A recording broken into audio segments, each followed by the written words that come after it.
जैसा कि सभी वक्ताओं ने अपने अपने विचार रखे, अपने अपने सुझाव दिए और जो ये ओछी हरकत दोषी चौटाला के इशारे पर हमारी क्षेत्र की महिलाओं के साथ दुर्व्यवहार किया गया, बदतमीजी की गई, उनके मोबाइल छीने गए और उनको 5-6 घंटे अवैध हिरासत में रखा गया। इसकी कड़े शब्दों में हमने निंदा भी की और सभी साथियों ने पूरे विस्तार से एक ही बात आई खुल के सामने कि दुष्यंत चौटाला का हमने पुरजोर विरोध करना चाहिए। दुष्यंत चौटाला अच्छी हरकतों पर उतर चुका है। वैसे तो ये जेजेपी और बीजेपी की सरकार का रवैया इसी प्रकार का रहा है, चाहे वो हमारे हरियाणा की बात हो, हमारी जो महिला जूनियर खिलाड़ी है वो जूनियर की कोच लगी हुई है, उसके साथ भी स्वयं खेल मंत्री ने ओछी हरकत करने का काम किया है। यौन संबंध स्थापित करने की कोशिश की गई है, लेकिन प्रदेश का मुख्यमंत्री सोया पड़ा है, उसके खिलाफ कोई कार्रवाई नहीं की गई। 3-4 महीने गुजरने के बाद ना उसका नार्को टेस्ट हुआ, ना पोलियोग्राफी टेस्ट, जबकि चंडीगढ़ पुलिस लगी हुई है, उसने कोर्ट में मना कर दिया और प्रदेश के मुख्यमंत्री ने कह दिया मैं इस्तीफा नहीं लूंगा। दूध की रुखाड़ी बिल्ली बिठा दी। साथियों, जब उसको कमजोर नहीं किया गया, उसको आम आदमी नहीं बनाया गया, तो पुलिस की क्या ताकत है उसको गिरफ्तार कर ले। अगर प्रदेश का मुख्यमंत्री उसका इस्तीफा ले लेता, अगर उसको कमजोर कर देता, आम आदमी बना देता, तो पुलिस उसको गिरफ्तार करके जेल में डाल देती।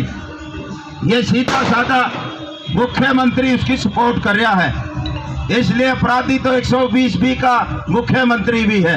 यही हालत हमारे देश की है। जिन बेटियों ने देश के झंडे को विदेशी धरती पर लहराने का काम किया, हमारे तिरंगे का मान सम्मान बढ़ाया, हमारे देश की आन बान और जान, उन बेटियों ने भी 20 दिन से जंतर मंतर पर बैठना पड़ रहा, उनको कोई इंसाफ नहीं मिला। देश का प्रधानमंत्री और गृह मंत्री सोया पड़ा है, जबकि कुश्ती फेडरेशन का अध्यक्ष ब्रजभूषण शरण, जो अपनी बोलबाणी से भी एक गुंडा प्रतीत होता है, उसके ऊपर लोगों 86 मुकदमे हैं, 38 मुकदमे अब चल रहे हैं, 2 FIR और दर्ज होगी कि 40 मुकदमे अब भी चल रहे हैं। कानून के हिसाब से तो जब 7 लड़कियों ने बयान दिया था, 7 FIR दर्ज होनी चाहिए थी, लेकिन मैं बताना चाहूं कि दिल्ली पुलिस उसको बचाना चाहती है, 2 ही FIR दर्ज करी है। एक पॉक्सो एक्ट की FIR दर्ज है, नाबालिग लड़की से छेड़छाड़, यौन संबंध की कोशिश।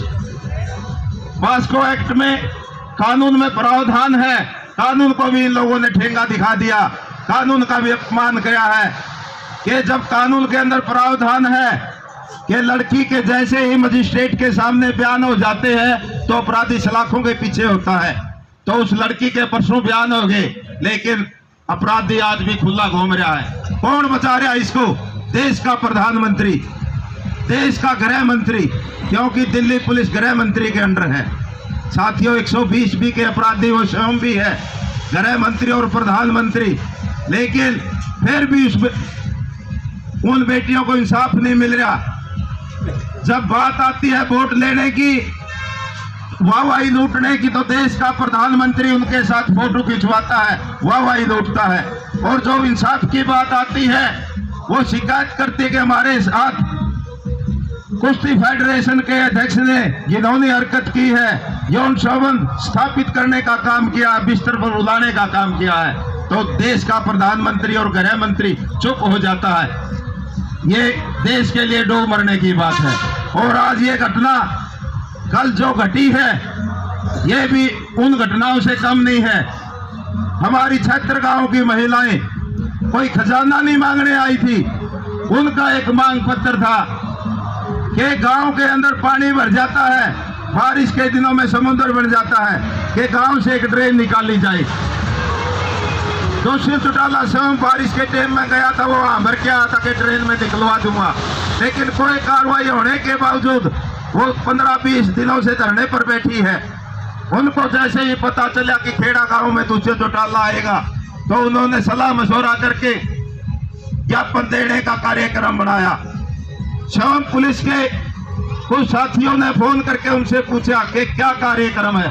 उन्होंने बताया हमारा कार्यक्रम तो ज्ञापन देने का है, अगर हमारे काम नहीं हुए तो हम काले झंडे भी आके दिखाने का काम करेंगे। ये बात जरूर उन्होंने कही, लेकिन भाई काम करवा दो, काम में तो मांगना आई थी, वो ट्रेन की उनकी मांग थी, वो मांग पूरी करवा दो।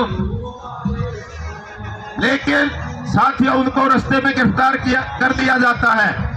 ये दुष्यंत चौटाला के इशारे पर हुआ है, इसलिए 120 का अपराधी दुष्यंत चौटाला है। हम चाहते हैं कि दुष्यंत चौटाला पर भी FIR दर्ज हो और जो दोषी पुलिस अधिकारी है उस पर भी उचित कानूनी कार्रवाई सरकार करने का काम करे। जैसा कि सभी वक्ताओं ने कहा और मास्टर जियों ने भी कहा कि हमें भी कोई सख्त फैसला लेना चाहिए।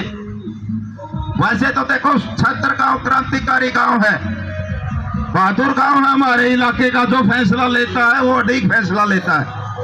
लेकिन हमने ये भी जरूरी है कि उसका भी इंतजार करना चाहिए छत्र गांव क्या फैसला लेता है। छत्र गांव इस मंच के माध्यम से जरूर कहना चाहेंगे, जो भी छत्र गांव फैसला लेगा तो हम छत्र गांव के फैसले के साथ हैं। लेकिन साथियों हमने यहाँ पर धरना 5 महीनों से चला रखा है। हमारी मांगों में भी ये मांग शामिल है कि छत्र गांव से ट्रेन निकाली जाए। दूसरी हमारी मांग है कि डाकलाइट से हमें एक माइनर दिया जाए।